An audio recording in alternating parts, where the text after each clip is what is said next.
দিন শেষে যদি আপনি আপনার শির দ্বারা যদি সোজা না রাখতে পারেন, আপনি যদি অন্যায়ের বিরুদ্ধে কথা না বলতে পারেন, তাহলে আপনি মানুষের কাতারে পড়েন না। ঠিক আছে? আপনি আ রাজনীতি করতেই পারেন। আপনি যেকোনো দল করতেই পারেন। সমস্যা নাই। কিন্তু আপনি অন্যায় হইতেছে দেইখা আপনি চুপ করে থাকবেন, তাহলে আপনি কিসের মানুষ? আপনার শিরদাঁড়া তো বেঁকা। আপনার শিরদাঁড়া তো সোজা না। আপনি আজ মরলে কাল দুদিন। ঠিক আছে? আপনি অন্যায়ের বিপক্ষে কথা বলবেন, আপনি অন্যায় নিয়ে সোচ্চার থাকবেন। আপনারে মানুষ মনে রাখবে।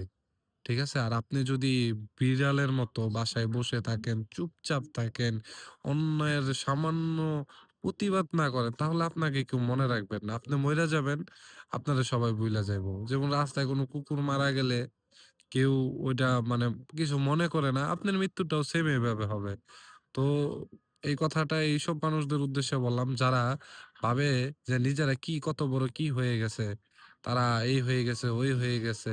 যারা মানুষটা মানুষ মনে করেন না। এই কথাগুলো তাদের উদ্দেশ্যে বলা।